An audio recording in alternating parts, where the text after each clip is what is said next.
Welcome in, everybody, to Betting Pros. It's time to place your bets. It is me, Joey P, Joe Pisapia, and today we're going to take a look at the NBA Summer League. That's right, basketball never stops around these parts, and we already have the finals. That's in the books. The NBA draft is in the books. Everything is done, but now we've got some of the kids who are going to be out there playing a little basketball in some tournament action coming up this summer, and it's going to be exciting because there's going to be some lines coming up on it. So we thought we'd bring in an NBA expert to talk to us today. He's over from the Action Network. You could check him out over there. You could check him out on the Cash That podcast and NBA Bet Show as well. It's Joe Dellera, NBA writer, video host. You do it all, Joe. We appreciate you coming in here. And we're coming off the NBA draft, so exciting. We get some changeover in the league. What do you think of the big center the Spurs took here to start things off, Victor Wembanyama?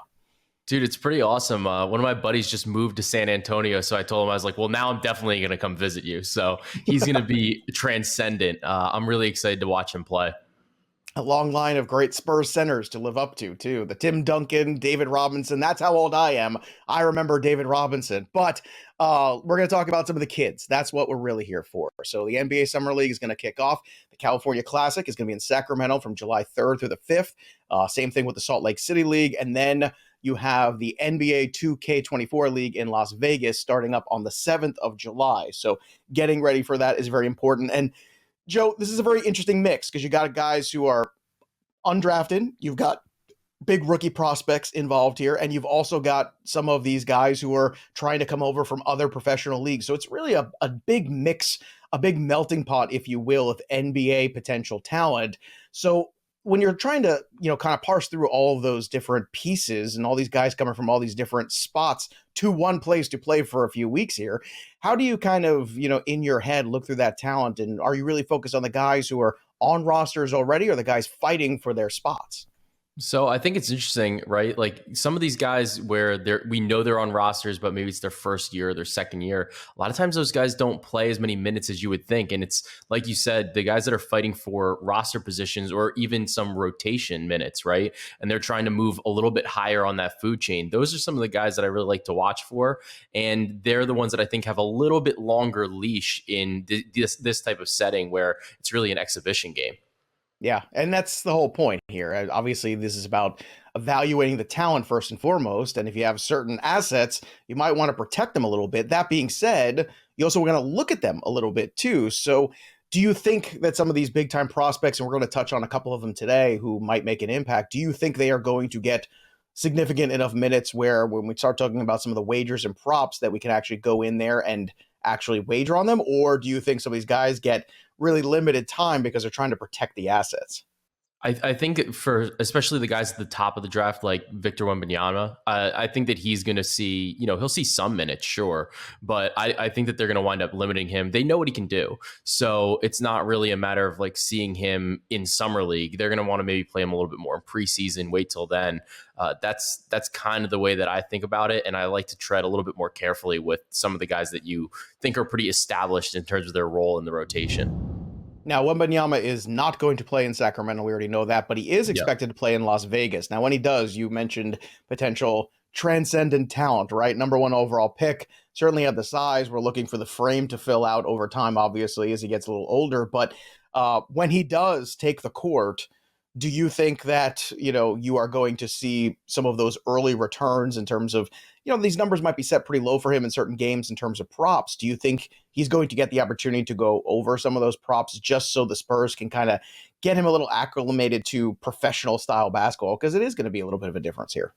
Yeah, I mean, I think the biggest one that I might look for, if they ever offer it, right, would be blocks, because he's so long, he's so lanky. He was averaging 3 blocks per game in his last season over in France. So you know what you're getting there, at least defensively, and he's not then reliant on other people giving him the ball or setting him up or putting the ball into his hands. So I like the defensive props for him.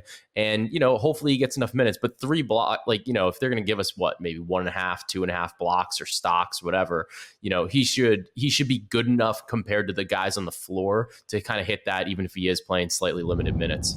All right, let's continue on with another player to watch. Brandon Miller of the Hornets. He was the number 2 pick in 2023. Your thoughts on him and what he might mean not only to the Hornets, but also in the Summer League, potentially in this short period of time? Yeah, I mean, Miller's good. I mean, he's got a pretty good shot. He averaged almost 19 points a game and about 8 rebounds in college in this last year. So we know what he's capable of doing. I think that it's one of those positions, though. I'm not super excited to watch him play in a way. I think he's going to be good. I like, he's a pretty polished player, and we'll have to see what Charlotte does with him, because the whole ownership situation, even picking him, was a little bit of a surprise, I guess, despite the way the odds kind of fluctuated so much with, Scoot Henderson readily available. So we'll see what he does, but I think that he's one of those players that can score kind of at every level. So he should be exciting. He should get plenty of opportunity in summer league. Now, Scoot Henderson fell to the Blazers with the third overall pick there. Any expectations for him, or any things maybe like you talked about Wembanyama when you're talking about, looking for blocks, and you're getting 1.5 on that. Maybe we're going the over. But when it comes to Scoot, do you think that this is another guy in certain props and individual bets that you might be able to make some money on? Yeah, I think Scoot's going to be awesome. He kind of has said, like, I want to win Rookie of the Year. Like, I want to be the best player this year. I think he's going to start off like very strong. We know that he might be the best athlete on the floor in any game. And in this type of setting where there isn't a lot of rapport between the teammates, especially, I think that Scoot could really thrive. He averaged like almost 17 points, 5 rebounds, 7 assists in the G League. I think that this is a great opportunity for him. He's definitely somebody that I would look for. I'm curious to see what Portland does, right? Because I think they're going to want to give him as many minutes as possible. Number one, to show Dame, like, to start to say, like, hey, like, he's really good. Like, you might want to play with him. But then alternatively, if Dame decides that he wants to get traded, then he's going to need as much time as he can on the floor to kind of get acclimated to the system, running some of these plays. I would definitely be considering him to be the MVP of the G League, or not the G League, rather of the Summer League. Yeah. That's definitely a bet that I'd be looking at. That's some great insight there for that player too. You make two really good points about the impending move potentially, and then there'd be an impending potential vacancy that he might do. Yeah. We're going to talk about some more of these players too. And as you're watching here on the YouTube channel, or if you're listening on the pod, go over to YouTube and make sure you subscribe to Betting Pros and drop a comment below who are the players that you're looking forward to in the NBA Summer League that's upcoming, or any other comment you want to make. And you might win a free premium upgrade to Betting Pros, which is the best tools on the planet if you're trying to make your bets. We got the top player props. You got the prop bet cheat sheet over there. Some of that stuff is free, but when you're premium, you get access to a whole lot more. So make sure, if you haven't already, you click that little bell till it goes ding, you subscribe, you drop a comment below, and you just might win a 1-year free premium upgrade. And if you don't want to wait, and I know you don't, go to bettingpros.com/upgrade and just upgrade to the best tools on the planet so you can start betting smarter and not harder. I want to talk about another guy with you, Joe, here too, which is Ausar Thompson. Now, this is another player here selected by the Pistons with the 5th overall pick. We've also got Chet Holmgren, who last year made some noise in this Summer League too. Either of those two guys you have your eye on when it comes to this upcoming week of basketball here? Yeah, so I'll talk about Chet. I'll address Chet first. Sure. I'm curious to see just how many games he actually plays, right? So the Thunder are one of the teams that's playing not only in Vegas, but also in Salt Lake City. So that's a couple games there. I'm curious to see, because Oklahoma City is still running back a lot of veterans. They have a very young team.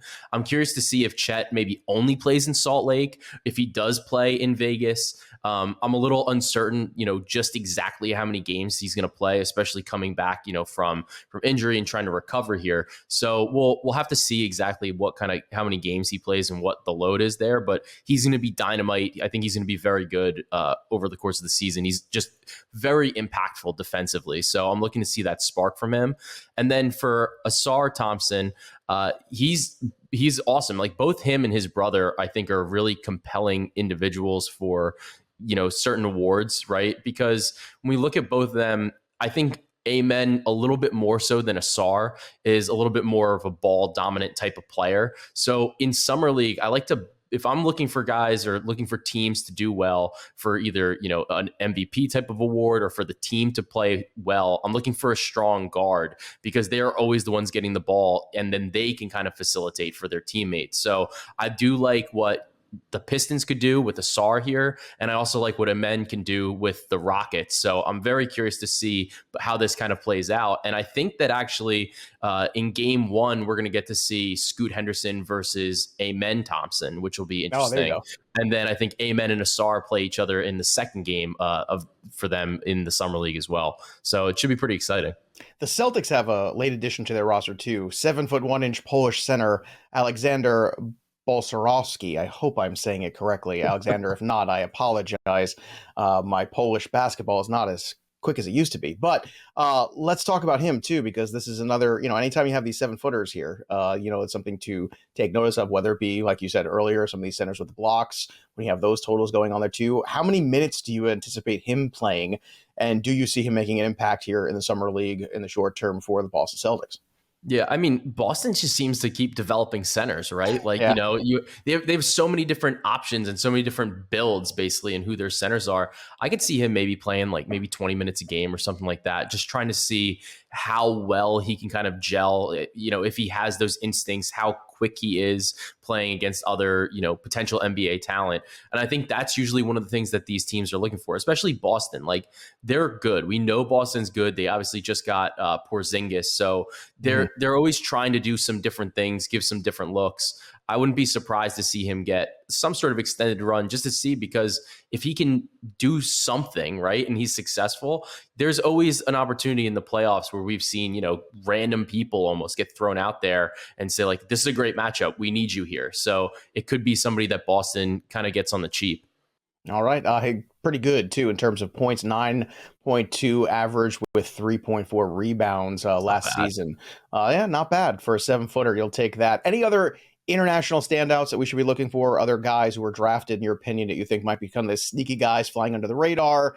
If you're looking to, get a little action here on the NBA Summer League that you might want to keep an eye on. Yeah, I think Bilal Coulibaly is really interesting for the Wizards, right? So we know that Washington is kind of going through some sort of a rebuild, and Bilal was actually teammates with Victor. So he's actually gotten a lot more looks, and he's improved dramatically over the course of this last season. Defense is what really keeps him on the court, but I'm curious to see how his shooting is. He was shooting like over 40% from three last season with that team. And I'm curious to see if he can carry that over. He wasn't on a ton of volume, but if he's able to knock down some threes, that's going to really help him stay on the court and give him more minutes. So he's a good offensive rebounder. We know that, but I'm very curious to see how he does shooting the basketball, because there could be some value on his points if, the shots are going down early.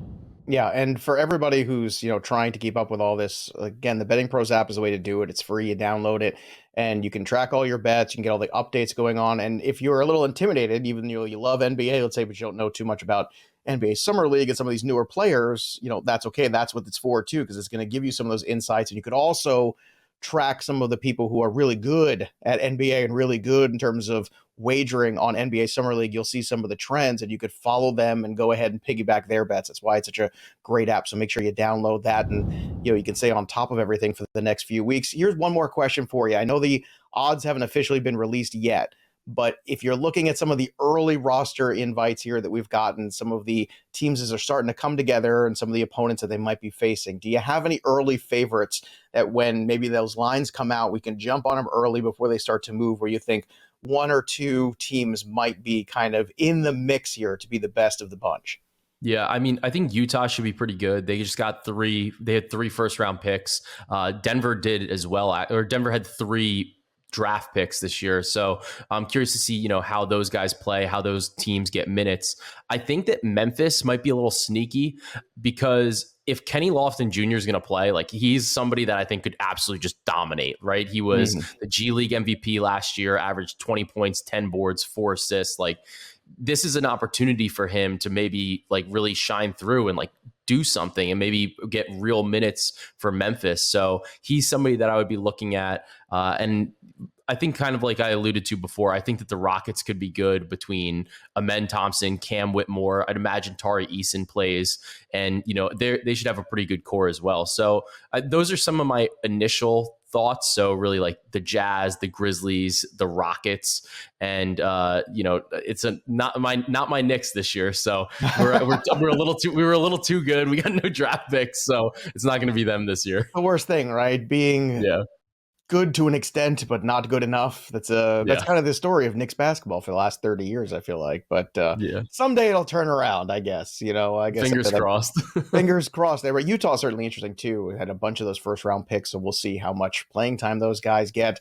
Some great insights, and it's great to kind of get a leg up here on the NBA Summer League. And again, for everybody out there, I encourage you, as more information comes out, stay with the Betting Pros app, and also go follow great minds in the game like Joe at Joe Delera over on Twitter. That's 2 L's there, ERA. Follow him on the Twitter machine. Check out his work over at the Action Network, and also Cash That Podcast and NBA Bet. He is an NBA guy, as they say, and you can never have enough good ones. And Joe, I know this was a tough lift on short notice. I appreciate you coming in and giving the insights too. Who is the guy that you're most excited about before we go, that you really say, man, I can't wait to see this guy on the court in the Summer League? Is it Scoot? It's Scoot. It's really close between Scoot and Victor, but I think that Scoot's going to just come in with, like he wants to really make a name for himself. So I'm very excited to see him play. Well, the name like Scoot, he's already got a leg up. That's what you got already. So, Joe, great stuff. Great to talk to you here again. Go follow him. Go download the app. And don't forget, subscribe to the Betting Pros YouTube channel and click that little bell till it goes ding. Drop a comment below, too, and you just might win a 1-year free premium upgrade to the best betting tools in the universe. That'll do it for us. But the story of the game goes on. For Joe, I'm also Joe. We'll see you next time, kids.